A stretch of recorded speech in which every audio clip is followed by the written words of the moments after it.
नमस्कार और आपका स्वागत है जियो पॉलिटिक्स के जीओजी सेगमेंट में, जहां पर हम हफ्तेवार की न्यूज़ को कवर करते हैं। तो चलिए हम अपनी पहली न्यूज़ की बात करें तो जैसा कि आपको पता होगा कि कल हमारा चंद्रयान-3 जो मून मिशन है उसे लॉन्च किया जाना है।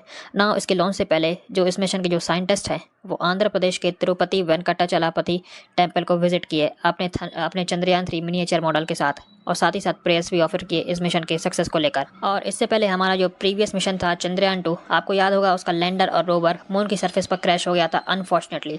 सो दिस टाइम हमारे लिए ये मिशन बहुत ही ज़्यादा क्रूशल रहने वाला है।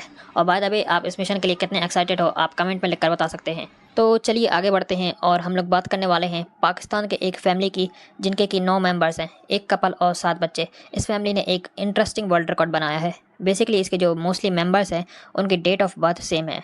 जी हाँ, मोस्टली जो मेंबर्स हैं वो सेम ही तारीख को पैदा हुए थे, 1 अगस्त इनकी डेट ऑफ बर्थ बताई जा रही है। तो खैर चलिए आगे बढ़ते हैं और हम लोग बात करने वाले हैं नेपाल चाइना कंट्रोवर्सी को लेकर। तो रिसेंटली नेपाल में जो चाइनीज़ एम्बेसडर हैं, इन्होंने क्लेम किया है कि नेपाल में जो पोखरा इंटरनेशनल एयरपोर्ट बनाया गया है वो चाइना के BRI belt and road initiative के फ्रेमवर्क के अंडर बिल्ड किया गया है। नाउ इस क्लेम को लेकर नेपाली फॉरेन मिनिस्टर ने रिजेक्ट किया है कि इस एयरपोर्ट को BRI के तहत नहीं बनाया गया। ना आपको पता होगा कि BRI का यूज़ करके चाइना ने कैसे कई देशों को अपने डेट ट्रैप पॉलिसी के अंडर फंसा के रखा है। तो चलिए आगे बढ़ते हैं और हम लोग बात करने वाले हैं एंड्रू टेट के बारे में। तो क्या एंड्रू टेट ने रशियन प्रेसिडेंट व्लादिमीर पुतिन को थैंक यू कहा है यूक्रेन पर इन्वेजन को लेकर? जी हाँ, हाल ही में एंड्रू टेट ने रशियन प्रेसिडेंट व्लादिमीर पुतिन को थैंक यू कहा है कि जब पुतिन ने यूक्रेन को इन्वेट किया तब जाके जो कोविड-19 वायरस है वो भाग गया। ना मुझे पता नहीं कि ये सार्कास्टिकली कह रहे हैं या सीरियस हैं इस इशू पर। वहीं हम रशिया की बात कर ही रहे हैं तो रिसेंटली जो बाइडेन ने शॉकिंग मिस्टेक कर दी एनुअल नेटो समिट के दौरान। जी हाँ, जो बाइडेन ने by mistake Ukrainian president Volodymyr Zelensky को व्लादिमीर ज़ेलेंस्की कह दिया। Apparently Joe Biden Russian president Vladimir Putin और यूक्रेनियन प्रेसिडेंट वोल्डिमार ज़ेलेंस्की के नाम के बीच कंफ्यूज हो गए थे। फिर उसके बाद जो बाइडेन ने अपनी मिस्टेक को करेक्ट किया। इसको लेकर आपके क्या ओपिनियन है आप कमेंट सेक्शन में लिखकर बता सकते हैं। तो चलिए आगे बढ़ते हैं और हम लोग बात करने वाले हैं मोंक अमोंग लीलादास के बारे में। इनको तो आपने कई स्पिरिचुअल टॉक्स में सुना ही होगा। नाउ अपेरेंटली इन्हें इस्कॉन से बैन कर दिया गया है इनकी स्वामी विवेकानंद पर स्टेटमेंट को लेकर। अमोंग लीलादास ने कहा है कि स्वामी विवेकानंद स्पिरिचुअल गुरु कैसे हो सकते हैं जबकि वे मछली खाते थे। नाउ यहाँ पर मैं आपको बता दूं कि स्वामी विवेकानंद वेस्ट बंगाल से थे। वेस्ट बंगाल में ऑलमोस्ट हर फैमिली फिश खाती थी।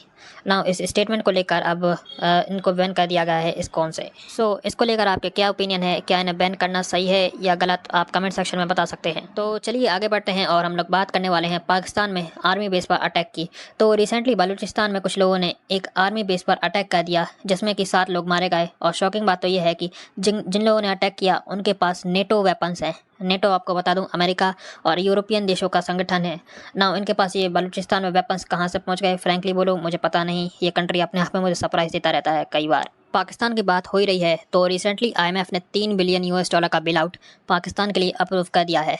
बेसिकली पाकिस्तान में जो बाढ़ आई है और जो पॉलिसीज मिसमैनेजमेंट देखी गई हैं, इसको मैनेज करने के लिए ये बेल आउट दिया गया है IMF की तरफ से। आपको क्या लगता है कि पाकिस्तान को ये बेल आउट मिलना चाहिए या नहीं? तो चलिए आगे बढ़ते हैं और हम लोग बात करने वाले हैं 8 साल के बच्चे की जिसने कि US में गन पॉइंट पर एक कार चुरा ली।